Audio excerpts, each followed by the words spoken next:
আগে চড়তে হাতি, এখন ফ্লাইওভারের রাস্তা বদলে যাচ্ছে, সেমও থাকছে। কলকাতার সিন উঁচু থেকে সার্ভে করছি অনেক অনেক দিন। সেসব গল্প বলবো এবার। 1, 2, 3।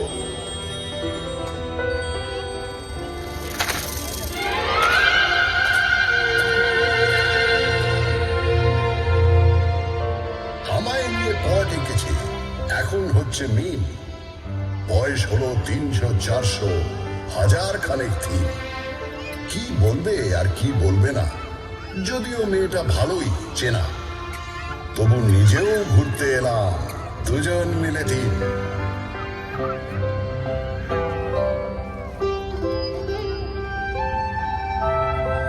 আপনারা এখন যেখানে বসে আছেন, এক সময় সেখানে ঘোরাফেরা করতো।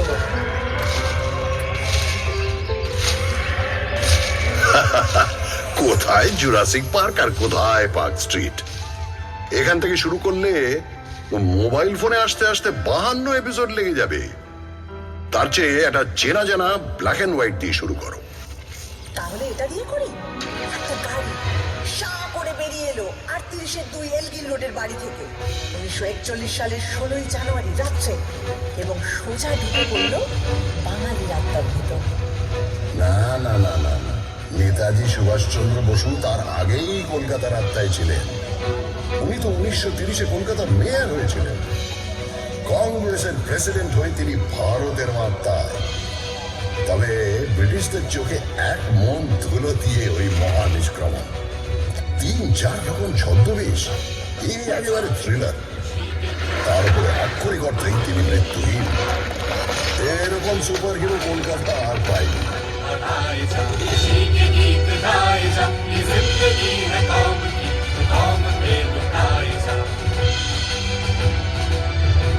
আচ্ছা, কলকাতার সবচেয়ে বড় ভিলেন কে? আমি একজনের কথা বলবো যার কোনো নামই নেই। নামই নেই মানে? 1989 সালে 6 মাস ধরে রাত্রে রাস্তায় শুয়ে থাকা 13 জন গৃহহীন মানুষকে পাথর দিয়ে খুন করে কেউ একজন। মিডিয়া তার নাম দেয় স্টোন ম্যান। এত মরবির জিনিস দিয়ে শুরু হবে? আমার মনে হয় সেরা ভিলেন হলেন অমিতাভ বচ্চন। অমিতাভ বচ্চন? কেন? বারে তিনি কলকাতায় চাকরি করলেন, নাটক করলেন, আর সিনেমাটা কিনা মুম্বাইতে গিয়ে করতে হলো। কি হতো বাংলা সিনেমার নায়ক হলে? সে তো ক্লিফ রিচার্ডও ছোটবেলায় কলকাতায় ছিলেন, মানে হাওড়ায়, কিন্তু সে তো একই হলো। অত বড় একটা গায়ক এখানে থাকলে হয়তো সুমন চাটুর্যের মতো জীবন রুটিন শুরু করে দিতেন।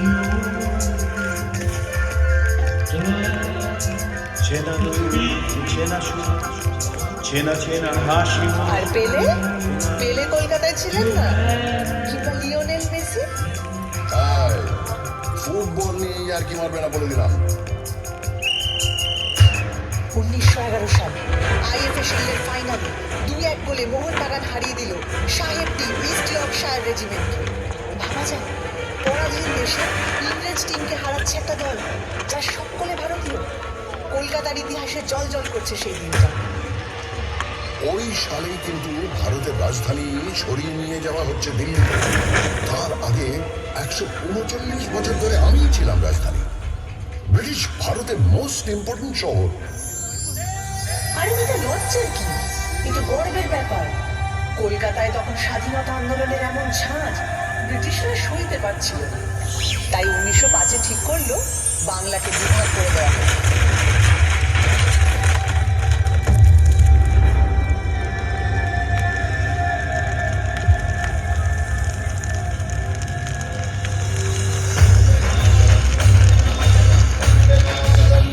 লর্ড কার্জন একটা চিঠিতে লিখছেন, কলকাতাকে সফল চক্রান্তের সিংহাসন থেকে সরাতেই হবে।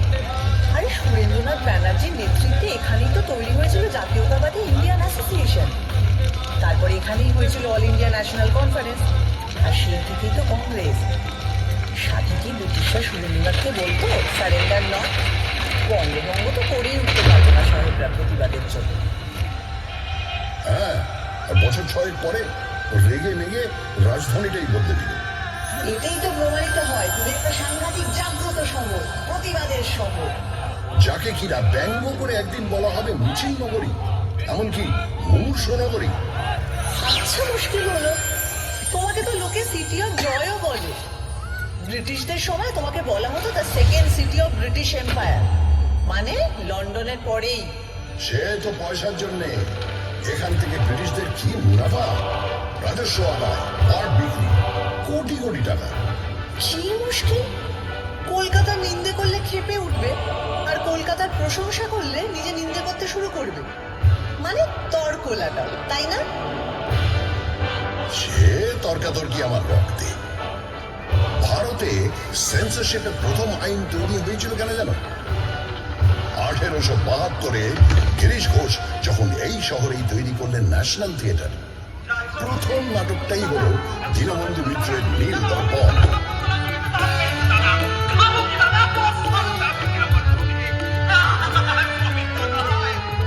বছর তিনেক বাদে যখন এই দল সারা ভারত ট্যুর করছে, লখনৌতে নাটকটা হচ্ছে। যে সিনটায় ভারতীয় রায়ত এসে অত্যাচারী নীলকর সাহেবকে মারছে, তা দেখে দর্শকের মধ্যে থাকা ব্রিটিশ সৈন্যরা স্টেজে উঠে সব লন্ডভন্ড করে দিল। তারপরের বছর প্রিন্স অফ ওয়েলস কলকাতায় এসেছিলেন, তাঁকে অভ্যর্থনা করা নিয়ে ব্যঙ্গ নাটক। আবার অত্যাচারী পুলিশ কমিশনারকে নিয়ে স্যাটায়ার। ব্যাস, ড্রামাটিক পারফরমেন্স অ্যাক্ট, সেন্সরের খাড়া। শোনো শোনো, যার সেন্স বেশি তার পেছনে সেন্সর লাগবেই। এটা ভালো বলেছ। 1870-এ যখন জেমস হিকি এখান থেকে প্রকাশ করলেন ভারতের প্রথম খবরের কাগজ দ্য বেঙ্গল গেজেট, সেখানে তিনি লর্ড হেস্টিংসের স্ত্রী লেডি হেস্টিংসের কাজকর্ম নিয়ে অব্দি সাংঘাতিক নিন্দেমন্দ করে লেখালেখি। আর এখনো লিটল ম্যাগাজিনেরা সমস্ত এস্টাবলিশমেন্টকে নিয়ে সেইভাবেই সমালোচনা করে। সারাদিন প্রতিবাদ, রাগ, অথরিটিকে ব্যঙ্গ, এগুলোর পেটে গজগজ করে বলে কলকাতার লোকের লিভার খারাপ। মোটেই নয়, সব লিভার খারাপ নয়। এই হাওড়া ব্রিজ, সেটা তো ক্যান্টি লিভার, 1943 থেকে দাঁড়িয়ে আছে।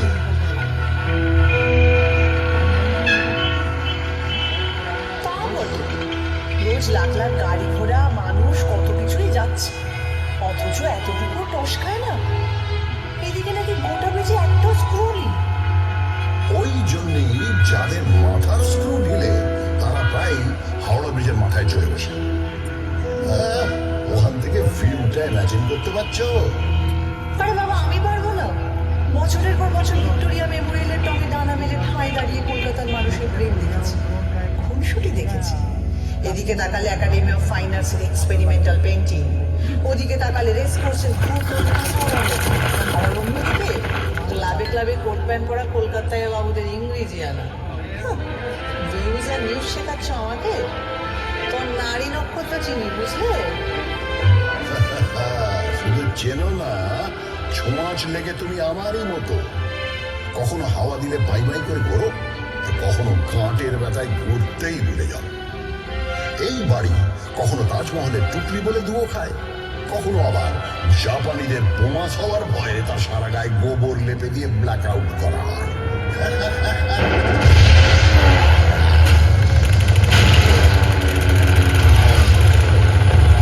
কত হাসির তো কিছু নেই, তোমার মুখে তো কঙ্কালির কোচ নেই বাবু। ওই দ্বিতীয় বিশ্বযুদ্ধের সময় যখন তোমার রাস্তায় শুয়ে খিদের জ্বালায় শয় শয় লোক মরেছে, আর অন্য লোকেরা তাদের ডিঙিয়ে নির্দ্বিধায় অফিস করেছে, আড্ডা মারতে গেছে, ফ্যান দাও ফ্যান দাও চিৎকার চাপা দিতে দরজা জানলা বন্ধ করে গ্রামাফোনের গান শুনেছে। তখন কোথায় ছিল তোমার প্রতিবাদী ফটো ফটো? দেখো, যা করার অনেকটাই করা হয়নি, কিন্তু পাড়ায় পাড়ায় লঙ্গরখানা খোলা হয়েছিল, সে তো ঠিক। আর দুর্ভিক্ষটা সরকার, রাজনীতিবিদ, আমলাদেরও তৈরি। স্বয়ং উইনস্টন চার্চিলও সে দায় এড়াতে পারেন না অতগুলো লোকের মৃত্যুর, যাদের সম্পর্কে তিনি বলেছিলেন, এমনি না খেতে পাওয়া বাঙালিরা আরেকটু না খেতে পেলে বিরাট ক্ষতি নেই। সেটাও মনে রেখো। এও মনে রেখো, বিজন ভট্টাচার্যের অসামান্য নবান্ন নাটক অভিনীত হয়েছিল এই দুর্ভিক্ষ নিয়ে। এই শহরে। তা অবশ্য ঠিক। 1942-এ তৈরি হওয়া আইপিটি, ইন্ডিয়ান পিপলস থিয়েটার অ্যাসোসিয়েশন, ছিল বামপন্থী শিল্পীদের সংগঠন, যা থেকে কলকাতায় কত মণিমুক্ত জন্ম হয়েছে তার ইয়ত্তা।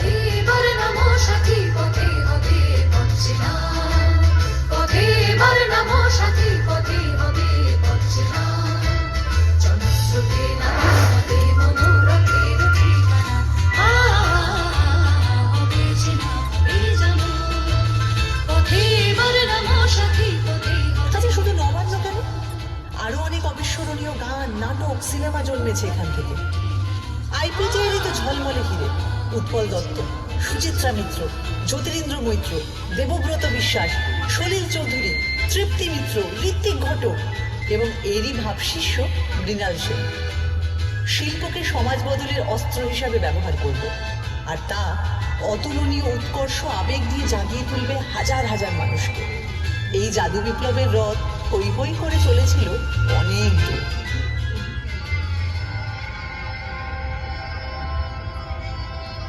43-এর দুর্ভিক্ষের প্রায় 170 বছর আগে, তখনও তুমি জন্মাওনি। যখন 76-এর মন্বন্তর এসেছিল, সেও তো মানুষেরই তৈরি দুর্ভিক্ষ, ব্রিটিশদের তৈরি দুর্ভিক্ষ। তারা মানুষকে হিংস্রভাবে নিংড়ে খাজনা নিচ্ছিল, ধান জমিতে আফিম আর নীল চাষ করছিল। তখনও পড়ে পড়ে আমার বুকে মরেছে লাখ লাখ অসহায় মানুষ। কি করব, চুপচাপ চেয়ে থেকেছি। তখন যদি একটা আইপিটিএ থাকতো। তোমার ইতিহাস তো জেগে থাকার ইতিহাস, ঘুমিয়ে থাকারও ইতিহাস। 19 শতকে বাবুরা যখন কাঁড়ি কাঁড়ি টাকা খরচা করে বেড়ালের বিয়ে দিচ্ছিল, যখন গোলাপ জলে জলশৌচ চলছিল, তখন তুমি কেমন ছিলে বাবু? আধা ঘুমন্ত দূরে ছিলে।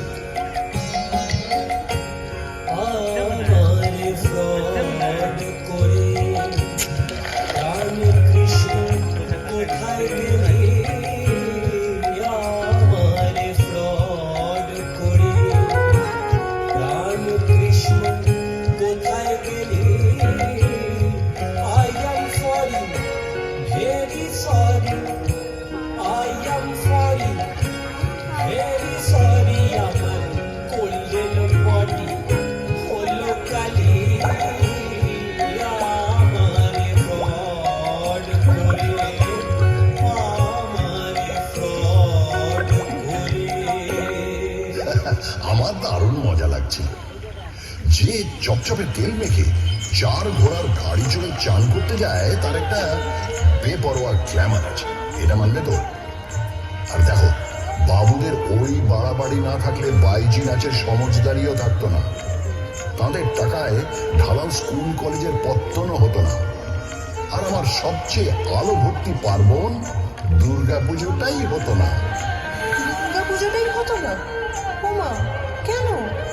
আরে শোভাবাজারের বাবু নবকৃষ্ণ দেব মাদ্রাসা তৈরির জন্য প্রচুর টাকা দিয়েছেন, রাস্তা তৈরি করে দিয়েছেন, সারা দেশ থেকে গায়ক বাজনদার এনে বিশাল সঙ্গীত সম্মেলন করেছেন। আবার পলাশির যুদ্ধের সময় তিনি সিরাজের বিরুদ্ধে চক্রান্তে শুধু সামিলই ছিলেন তাই না, যুদ্ধ জয় উপলক্ষে বিরাট দুর্গাপুজো করেছিলেন। সেটাই তো দুর্গাপুজোকে একটা বড় পার্বণ হিসেবে আমাদের সমাজে প্রতিষ্ঠিত করত। এ তো ভারী গোলমেলে ব্যাপার। যে লোক বাংলাকে ইংরেজের হাতে তুলে দিল, সেই লোকই আবার দুর্গাপুজো চালু করলো। একদম। বাংলা ইংরেজদের হাতে কিন্তু যেত না যদি সিরাজউদ্দৌলা 1756 বিশাল বাহিনী নিয়ে আমায় আক্রমণ না করতেন। উনি ইস্ট ইন্ডিয়া কোম্পানির সেনাদের গুড়িয়ে না দিলে ইংরেজরা চট করে একজন নবাবের বিরুদ্ধে ওভারে যুদ্ধে নামত না। যুদ্ধে নামতো ঠিক, শুধু প্রপার নামগুলো বোঝা যেত। ওরা দখল না নিয়ে ছাড়ার জাত নয়।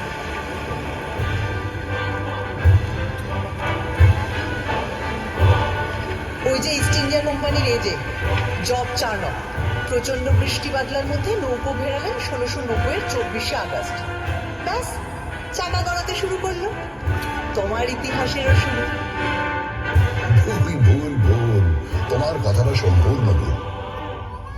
চাণক্য আসার অনেক আগেই কবি কঙ্কন মুকুন্দরাম আমার কথা লিখে গেছেন। তারও আগে 1495-এ বিপ্রদাস পিপিলাইয়ের মনসামঙ্গল কাব্যেও আমি আছি।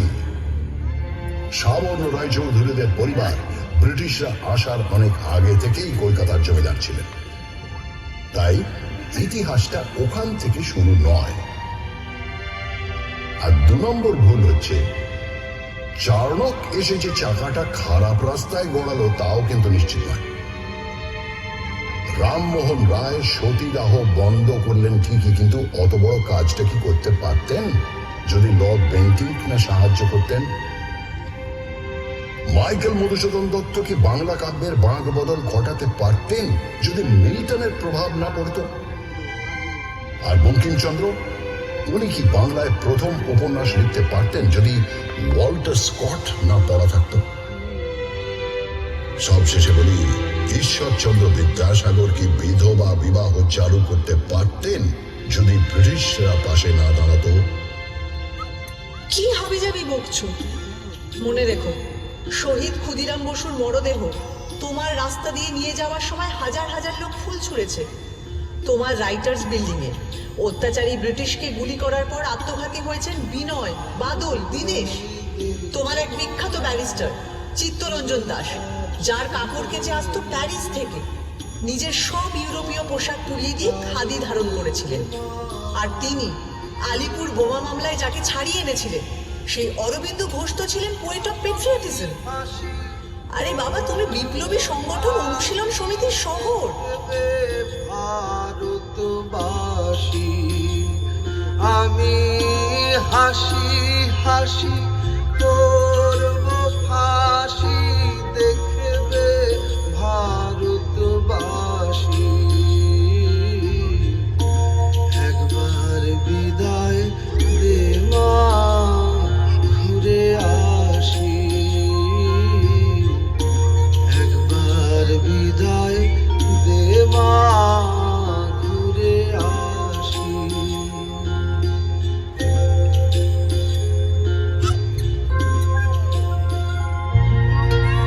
যে মনুমেন্টকে 1828-এ তৈরি করা হয়েছিল ইস্ট ইন্ডিয়া কোম্পানির 2টো যুদ্ধ জয়ের জন্য, কমান্ডার ডেভিড অক্টনলির স্মরণে 1969 কিনা তার নাম বদলে করে দেওয়া হলো শহীদ মিনার।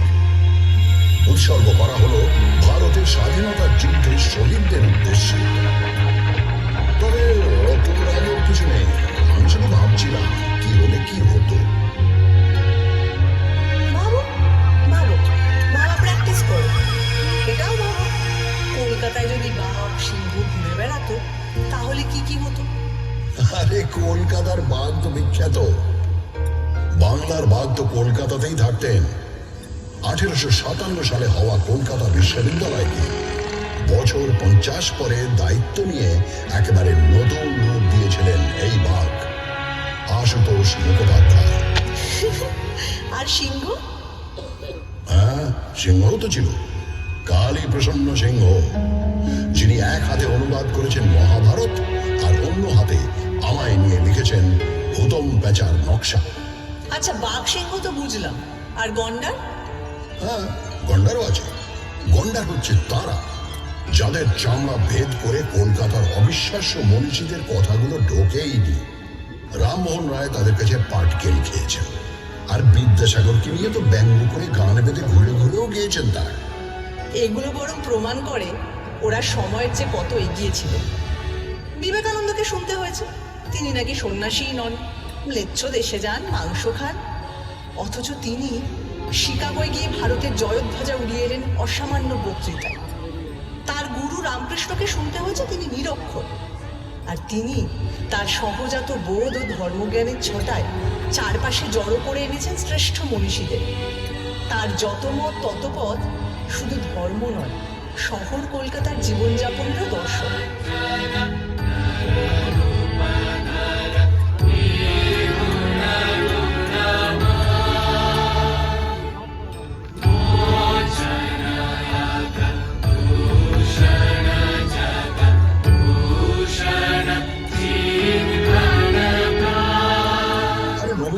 রবীন্দ্রনাথকেও কম সইতে হয়নি। তার লেখা সব নাকি আবছা, আর তিনি শান্তিনিকেতন স্থাপন করেছেন হাবিজাবি উদ্দেশ্য নিয়ে। কিন্তু তার নোবেল প্রাইজ এখনো আমার অহংকারের প্রথম পংক্তি।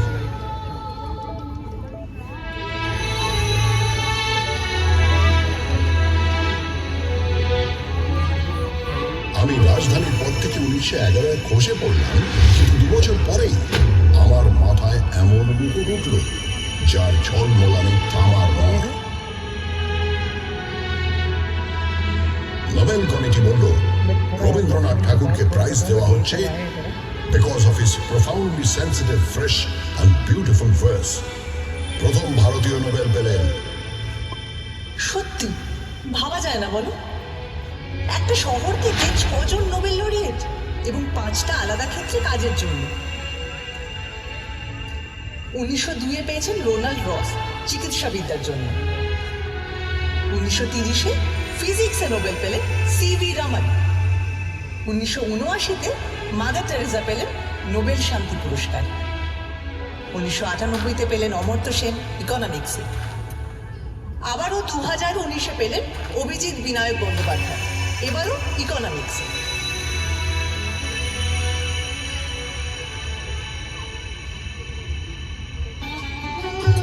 আরে বাবা, নোবেল পাওয়াই তো আর শেষ কথা নয়। নোবেল পাননি তো কি হয়েছে? আমার আকাশে ঝলঝল করছেন বিজ্ঞানী জগদীশচন্দ্র বসু, যিনি উদ্ভিদ বিদ্যা থেকে রেডিও আবিষ্কার অব্দি ছড়িয়ে দিয়েছেন নিজের প্রতিভা। আচার্য প্রফুল্লচন্দ্র রায়, যিনি প্রথম ইউরোপীয় মানুষ যার সম্মানে ইংল্যান্ডের রয়্যাল কেমিক্যাল সোসাইটি তৈরি করেছে কেমিক্যাল ল্যান্ডমার্ক ফলক। তারপর বলি প্রফেসর সত্যেন্দ্রনাথ বসু, যিনি বোস আইনস্টাইন স্ট্যাটিস্টিক্সের পুরোধা, যার নামে বোসন করা।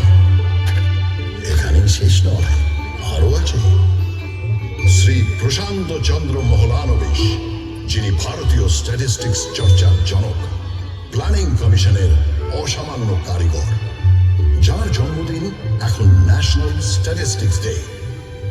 তাই তুমি থামো তো, এত বিজ্ঞানীদের মেলা বসে গেছে যেখানে, সেটা কিন্তু অবৈজ্ঞানিক হুজুগেরও আঁকড়া। 1857 সাল কলকাতা এলো মরা ফেরার হুজুগ। কেউ বলল এবছর যত লোক মারা গেছে তারা সবাই কালী পুজোর রাতে ফিরে আসবে।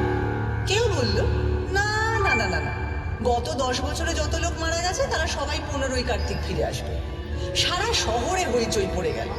প্রচুর লোক অপেক্ষা করতে লাগলো তাদের মৃত আত্মীয়দের জন্য। গানও বাঁধা হলো, মরা মানুষ ফিরে এসেছে, দেখে এলাম রানাঘাটে ভাসতে ভাসতে আসতেছে, গলা সরু পেট মোটা, জল খেয়ে হয়েছে সোঁটা, ইত্যাদি ইত্যাদি। হ্যাঁ, কিন্তু 1979-র হুজুরটাও খারাপ নয়। আমেরিকার পাঠানো স্যাটেলাইট স্কাইল্যাব নাকি ভেঙে পড়বে। সবাই পারলে আকাশের দিকে তাকিয়ে হাঁটে, কেউ কেউ হেলমেট পরে সারাদিন ঘুরত।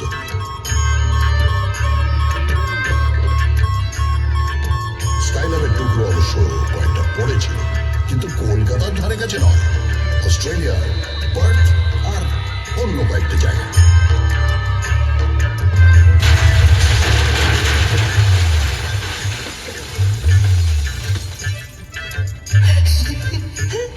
আমি বলি কি, সব সেরা হুজুগ হলো গণেশের দুধ খাওয়া। 1995 সালে এক দুপুরে হঠাৎ নাকি গণেশ দুধ খেতে লাগলেন। মন্দিরের গণেশ, ক্যালেন্ডারের গণেশ, ঘুলঘুলির গণেশ, কেউ বাদ নেই। পড়ি মরি করে সবাই দুধ নিয়ে ছুটতে লাগলো। এমন মিরাকেল থেকে বাদ পড়ে গেলে পুণ্যের কোটায় কম পড়ে যাবে যে। তাদের গায়ে নিশ্চয়ই টেরোজিওর অদৃশ্য ঘুষি পড়েছিল।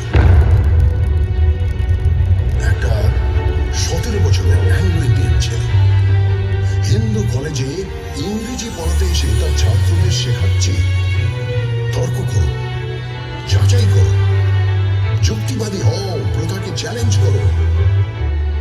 আর সেই ছাত্ররা, বলা ভালো শিষ্যরা, ইয়াং বেঙ্গল হয়ে তখন দিকে দিকে ছড়িয়ে পড়ছে, সমাজ বদলানোর চেষ্টা করছে। এও তো এখানেই হয়েছিল। তারা যেরকম গোড়া ব্রাহ্মণদের ঝাঁকুনি দিয়ে সমাজটাকে শোধরানোর চেষ্টা করত, 70-এর দশকেও একদল ছেলেপুলে নকশাল আন্দোলনের মাধ্যমে সেরকমই একটা ধাক্কা দেওয়ার চেষ্টা করল, কিন্তু বুলেট আর বোমার প্রতিক্রিয়াও ভীষণ মারাত্মক। আর তখনকার রাজনীতি ছিল অনেক বোঝা চলা, রাত্রির জুড়ে বোমা আর পুলিশের জিপের শব্দ, আর দিনের বেলা গঙ্গা জুড়ে উজ্জ্বল যুবকদের লাশ ভেসে যাওয়া দৃশ্য।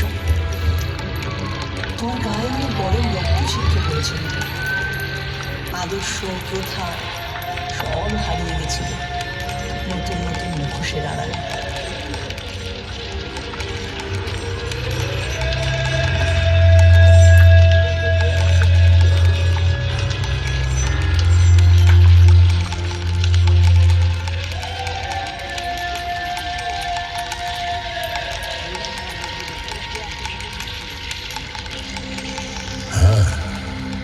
নকশাল আন্দোলন নিয়ে কারো আছে আতঙ্ক, কারো আছে রোমান্টিক নস্টালজিয়া। চীনের চেয়ারম্যান আমাদের চেয়ারম্যান, এই স্লোগান নিয়ে একটু মুখ টিপে হাসিও আছে। কিন্তু কেনই বা এখান থেকে কেউ চীনের নেতাকে ঘিরে সংগ্রাম করে তুলবে না? কেন ওই কথা বলবে না? কলকাতা কি বিশ্ব নাগরিকতার কেন্দ্র নয়? দেখো, সে তো হিন্দু কলেজটাই একটা বিরাট স্টেটমেন্ট। ইংরেজি ভাষা শিখতে হবে, পাশ্চাত্য সংস্কৃতি বুঝতে হবে, তাকে নিজেদের সংস্কৃতির সঙ্গে মেলাতে হবে, এরকম একটা ভাবনা নিয়ে যে স্কুল করা দরকার, তা ভারতে অন্য প্রান্তে কেউ তো ভেবে বের করতে পারেনি। সাহেব আর বাঙালি মিলেমিশে 1817 সালে এমন একটা কাজ করলো যা না থাকলে বেঙ্গল রেনেসাই হতো না।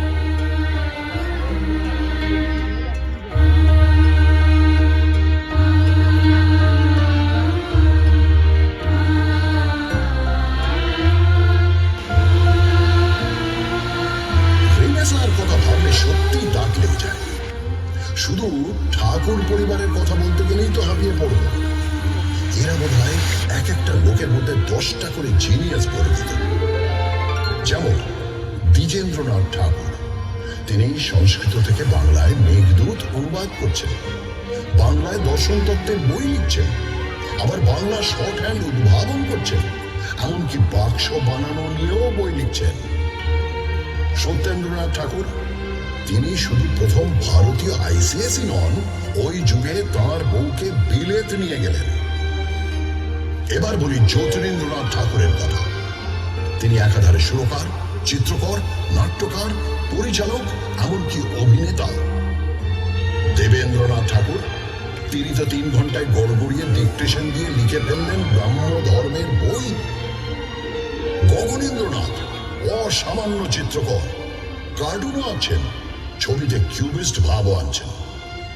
আর অবনীন্দ্রনাথ ঠাকুর, তার আঁকা ছবি আর লেখা গল্প, এই দুই বাংলা সংস্কৃতির বিস্ময়।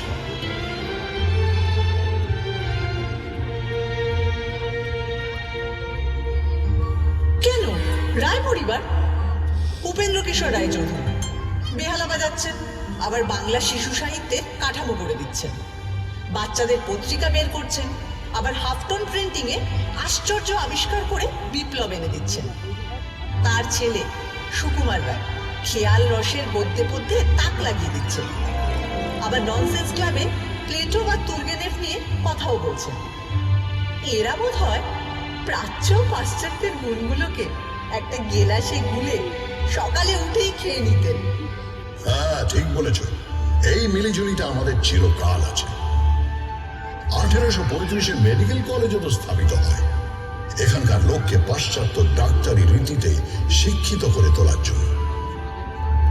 আবার এ শহরের নৃত্যশিল্পী উদয় শঙ্কর, তিনি তো বিদেশি নর্তকী আনা পাভলোভার সঙ্গে মিলে তাঁর বিখ্যাত রাধা কৃষ্ণ ব্যালেটা তৈরি করেন। আর সুকুমার রায়ের ছেলে সত্যজিৎ রায়, যিনি 1955 পথের পাঁচালী ছবি তৈরি করে একা হাতে ভারতীয় সিনেমায় নিউ ওয়েভ আনলেন। তিনি তো স্পষ্টই বলতেন, হলিউডের ছবি না দেখলে তিনি নিজের ছবির ব্যাকরণ তৈরি করতে পারতেন না। অথচ সাহেবরা তাঁর ছবির মধ্যে খুঁজে পেত খাঁটি ভারতীয়ত্ব। এই মিশেল, এই আহরণ হজম করার ক্ষমতা, এ জিনিস আমার মজ্জায়। ঠিক বলেছ। সত্যজিৎ রায় প্রাচ্য ও পাশ্চাত্যকে সমান মুগ্ধ করেছেন, আর এই জন্যই 1992 সালে তিনি পেলেন লাইফ টাইম অ্যাচিভমেন্ট অস্কার পুরস্কার।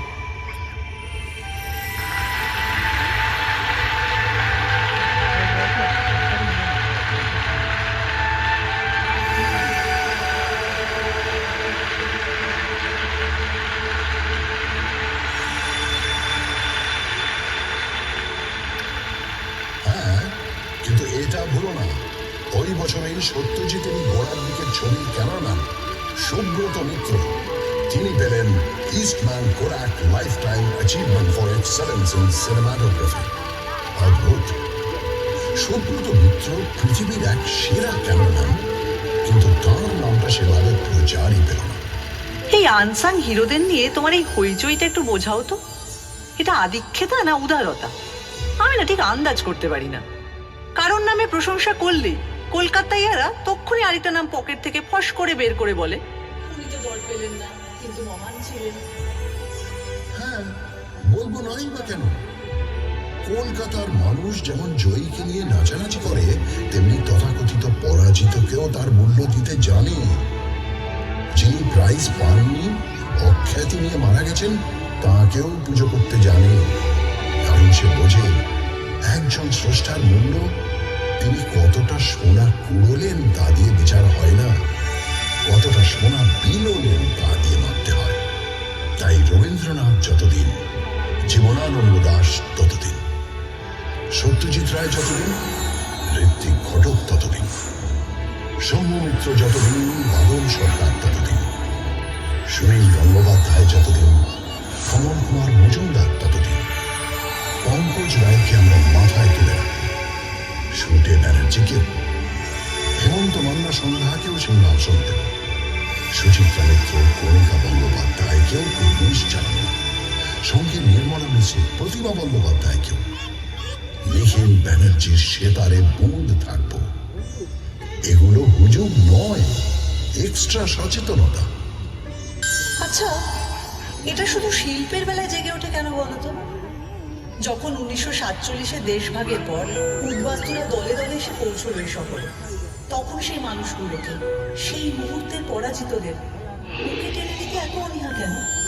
তখন তাদের বিচ্যুত কেন, অবহেলা কেন বলতে পারো? সে হয়তো গোড়ার দিকে ছিল। তারপর যতই ঘটি বাঙাল লড়াই ফুটবলের মাঠে থাকুক আর রান্নার মাঠে থাকুক, সবাই মিলেমিশে এক হয়ে গেছে, এতে তো সন্দেহ নেই। এতেও সন্দেহ নেই যে এই উদ্বাস্তুদের যথোচিত সম্মান দিয়ে তাদের থাকা খাওয়ার সংগ্রামে পাশে দাঁড়ানোর কাজ করেছিল বলে বাম রাজনীতি একসময় অনেকখানি মিশে গিয়েছিল আমার ডিএনএতে। উদ্বাস্তুরা তো আবারও এসেছেন বাংলাদেশের মুক্তিযুদ্ধের সময় 1971-এ, এখনো অনেকে আসছেন। কলকাতা তো কাউকে ফেরায় না। তা ঠিক, শেষমেশ সবাইকে নিয়ে কাবাব খায় বা বিরিয়ানি। এই যে দুটো নাম বললে, এই খাবারগুলোই কলকাতায় আসতো না যদি না আরেক পরাজিতকে কলকাতা সসম্মানে ঠাঁই দিত। সেটা আবার কিরকম? ওয়াজিদ আলী শাহ, অওধের নবাব।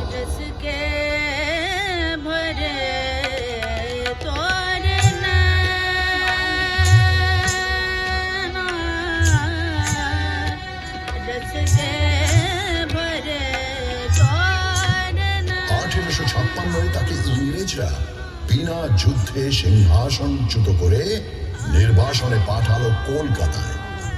তিনি ঘাঁটি গাড়লেন মেটিয়া বুরুজে। চালে চলনে, পোশাকে আশাকে আর অবশ্যই খাবারে মেটিয়া বুরুজ হয়ে উঠল ছোটা লখনৌ।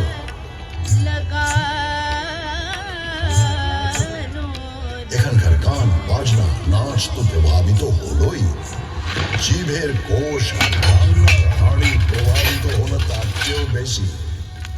এখন যে কলকাতার রাস্তার ধারে ধারে কাবাব আর বিরিয়ানির দোকান, তার মূলে ওই অগৌরবের নির্বাসন। জীবনের ধন কিছুই যাবে না ফেলা, কলকাতা এটা জানে, এই তার রেলা।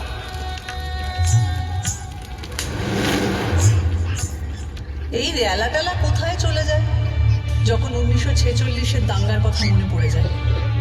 সেই হিন্দু মুসলিম দাঙ্গা প্রায় 1 সপ্তাহ ধরে চলেছিল।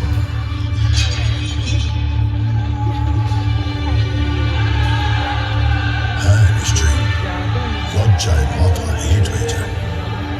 তবে সঙ্গে সঙ্গে মনে পড়ে বহু হিন্দু পরিবার মুসলিমদের আশ্রয় দিয়েছিলেন, বহু মুসলিম পরিবার হিন্দুদের বাঁচিয়েছিলেন। কলকাতা সেই স্পিরিটটা নিয়ে এগিয়ে চলেছে। এসব দাঙ্গার কথা ছাড়ো, বিদেশে যখন রবিশঙ্কর আর রান্নারাখা মিলে অবিশ্বাস্য সুরের চালচিত্র তৈরি করেন, বা মহিষাসুর মর্দিনীতে যখন বীরেন্দ্র কৃষ্ণ ভদ্রের চণ্ডী পাঠের সঙ্গে বেজে ওঠে মুসলিম শিল্পীদের অলৌকিক বাজনা, তখন কি সেই ম্যাজিকটা জানান দেয় না? মাতলো রে ভুবন, বাজলো তোমার আলোর বেণু।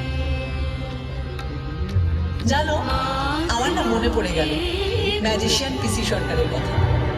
একবার নাকি তার ম্যাজিক দেখতে সবাই এসেছে, কিন্তু 10 মিনিট হয়ে গেছে ম্যাজিশিয়ানের আসার নামই নেই। সবাই অস্থির, অধৈর্য। হঠাৎ সবাই শুনতে পেল হিয়ার আই অ্যাম। চমকে তাকিয়ে দেখলো মঞ্চে তিনি বললেন, ঠিক সময় তো এসেছি, ঘড়িটা দেখুন তো। চমকে তাকিয়ে সবাই দেখলো ঘড়ির কাঁটা পিছিয়ে গিয়েছে 10 মিনিট। সব ঠিক আছে।